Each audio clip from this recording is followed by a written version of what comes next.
So here, come on, take center stage. All right. You're used to this. Is pretty funny. My name is Stephanie. I called Cary and said, I'm coming, let's do lunch. And he said on my ride here, hey, do you mind talking to a few people? So yeah, this is more than a few people.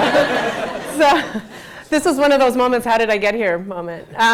So my name is Stephanie, and I'm from Montreal originally, live in Chicago. I was just on The Apprentice, so that's like the big thing now. I was fired on national TV, which is really a highlight of my career. And again, a moment when I asked myself, what am I doing on reality TV? I had been a banker for years, and things were going really well, and I was making lots of money, and all of a sudden the recession hit, and it wasn't as fun as it used to be, and I thought, I'm going to go on reality TV. So I told all my friends, I'm just going to go on TV, and of course my friends thought, yeah, we'll see you on TV. And I thought, okay, I'm not going on Survivor, because I'm not going camping in the woods and eating bugs.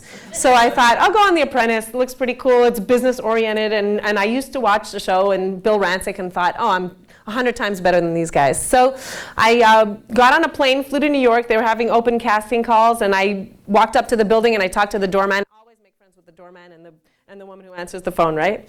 So I pulled up and I said, my name is Stephanie, I'm from Chicago, I'm here to be on The Apprentice. Who do I have to give my information to?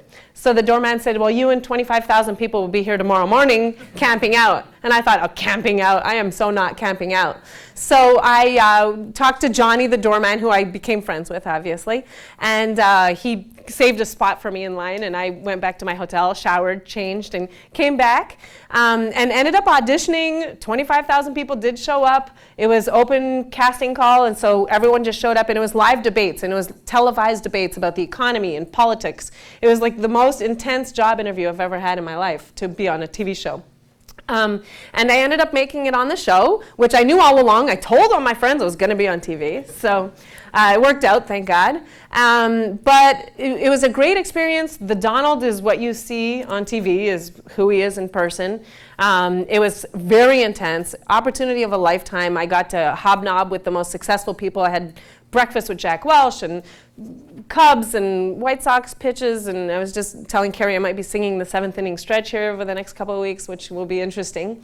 But it's been a whirlwind. But prior to that, and I think that's what has made this whole journey so different for me, I do a lot of charity work now, but growing up, I have quite a little bit of a different background. My father, unfortunately, made some bad decisions and was one of the bigger drug dealers in North America. So when I was a child, it was a crazy, crazy life, like violence and crime and danger and so forth. So growing up, I living in Montreal, speaking French, thought, okay, this is life, and life is crazy, and it'll never get better for me. So my father ended up contracting HIV and infected my mother. So both my parents died of AIDS when I was 16.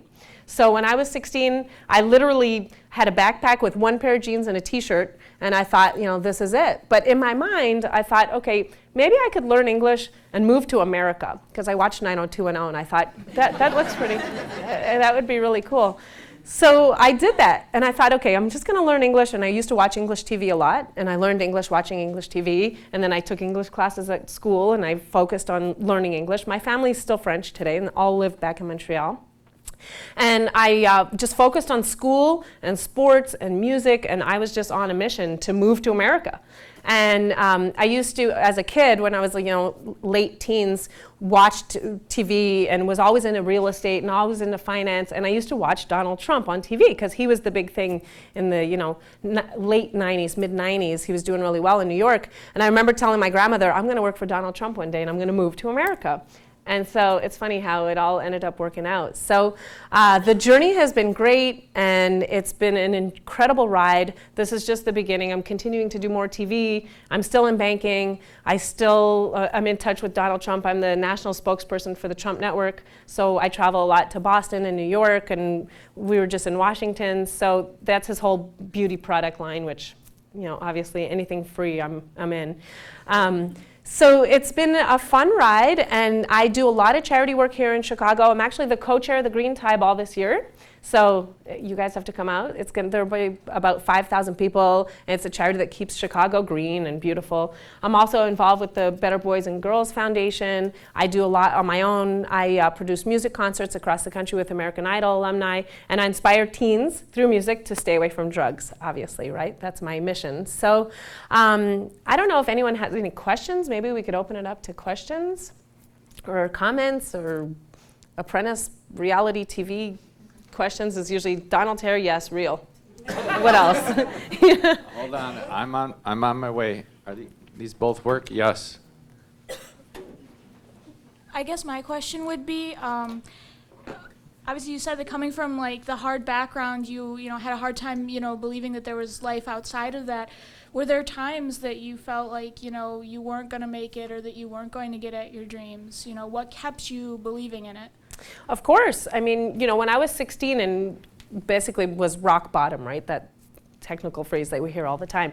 That was rock bottom for me. I mean, I had no money. My parents were gone, no brothers, sisters. I had family, but they're all extended family and they have their own lives going on. And I don't know if you've ever been in a position where you feel like you don't want to impose on people all the time. When you sleep at someone's house, you feel like you're in the way. So yeah, there were definitely times where I thought, this is it. But it was my crossroad in life where I realized I had two decisions. I could give up and just throw it away, or I could give it everything I had because I had nothing to lose. So when I started to realize that I had nothing to lose, that's when I just stopped holding back and I went for it. So I took a lot of risks, maybe that I might not have taken had I been worried or had fear or any of those other emotions. And then I've never looked back since. But I still, every day I'm reminded of my past, right? Because there are little moments in life where you realize there's not many people that I can share the successes that I've had because no one really knows where I'm from. I have a lot of friends and a lot of great people in my life now, but it's almost like family and friends from when you were a kid understand who you are more than new people you meet. But yeah, it's great, and I try to use the lessons I learned about despair and hopelessness, and I try to convert that energy into positive energy. And that's why I do so much charity work, because I understand teens who live in poverty or disease or substance abuse. I understand where they are. It's almost a feeling of loneliness. No one understands where I'm coming from. And I don't know if anyone has ever dealt with substance abuse, but unless you've really lived with someone who has been affected by substance abuse, it's hard to really understand how bad it is. So yeah, there were definitely times where I thought about giving up, but I told myself I was better than that. That's the sentence in my head all the time. I'm better than that. So thank you. Question? Could you discuss when you were taping the boardroom segments on The Apprentice, the intensity of those moments and then what it was like when you got fired? Well, okay, I have to admit. Great. I have to admit that I was very naive going into this process, right? I thought, I'm going to work for Donald Trump. This is going to be great. I'm going to win The Apprentice. I still think I should have won. I was the most qualified person in the room. But about 2 weeks into it, I realized, okay, this is not a business competition. This is a TV show. And it's funny because Cyndi Lauper was there because they were filming the last one. And Cyndi Lauper kept telling me, Stephanie, it's a game show. And I was thinking to myself, it's not a game show. This is a business competition. But then I realized, yeah, you're right. It's a game show. So everything is completely real. It's not scripted, but it's edited, right? So there were sometimes I would say things and they would take it out of context and put it on as a soundbite. And so I came off completely different on TV because of the editing and the moving of words and the placing sentences in a certain area where I said it 3 weeks ago and they put it in this episode, So it definitely was created. Mark Burnett is a genius. I mean, he was selling T-shirts on Venice Beach 15 years ago, and now all the actors went on strike, and he came up with this reality TV concept, and now look, everything's reality TV. But being on the show was really intense. We worked 7 days a week, 18 hours a day. We would do a task like the riding of pedicabs in New York City. It's crazy, you know, riding a bicycle downtown with 2 big guys in the back and traffic everywhere and you're in Times Square. We would literally do a task for 5 hours and then get back to Trump Tower and then change our clothes and do boardroom. No shower. Like, no, they just packed makeup right on top of the makeup and it was really gross. But, and then the boardroom is like 3 or 4 hours. So we did a task all day long, back, change, boardroom 3-4 hours, and you're literally sitting in there with Donald Trump for 3 or 4 hours, and he just hammers everyone. And then they take the best material from that boardroom. And then, so I was in every episode but one. Okay, that's my claim to fame. And at the end, the reason I got fired was because I was the project manager, which is obviously completely unfair. The girl I was with, Lisa, who I still don't like today, by the way. Everyone asks, oh, are you friends with Lisa? No. She actually just friended me on Facebook and I declined her. We don't need to be friends. We weren't friends then. We don't need to be friends now. So Jerry, edit that one. Yeah. Actually, there were real tasks where we had to do things, and some of these people, I'd ask myself, like, where have you been? Have you never painted an apartment? Like Lisa, for example, on the first task, asked if I had a can opener to open a gallon of paint. Are you kidding me? You want a can opener to open a gallon of paint? You mean a screwdriver? Like, where have you been? So it was, and of course, they say, you know, have me saying this on national TV, so everyone's like, oh, Stephanie's mean.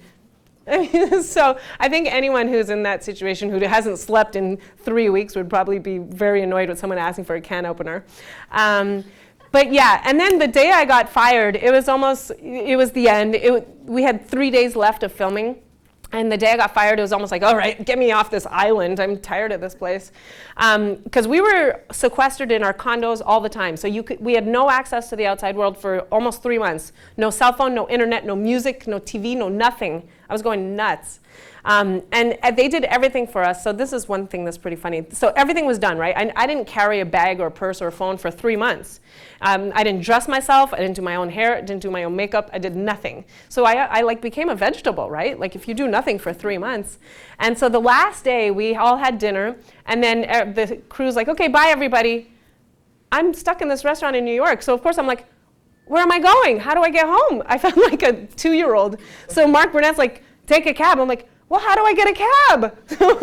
It's so funny how you get used to people doing everything for you that you completely revert back to being this child. So yeah, they just dumped us in a restaurant in Manhattan, and I had to take a cab home. So it was back to reality and back to work on Monday, right? But it was fun. It was fun. I'll continue. Oh, I plugged restaurant.com on Saturday or tomorrow at noon on NBC. I talked about I'm doing the Deal Buster segment, so I brought up restaurant.com and how families can enjoy up to 80% off and all that stuff. So they sent me the material. I didn't really follow it, of course. It was more like an interview, so I didn't have like a script. But I'm still out there, so come to any events that you see that we're doing. Green Tie Ball, go to gatewaygreen.org, and then I'm on Facebook, obviously. If I decline you, don't take it personally. It's probably because you know Lisa. But I want to see who we have in common, right? Mutual friends. And I'm on Twitter, and I'm out there, so I'll be at Air and Water Show this weekend and around town. So thanks for having me. It was great to be here. You guys are a great group. I hope we are going to lunch, right? We are going to lunch. This one's on Ryan. No, it's on, of course. All right, here's. Oh, thank here's you. That's so nice. Oh. Thank you. Thanks, guys. All right. Thank you all for coming.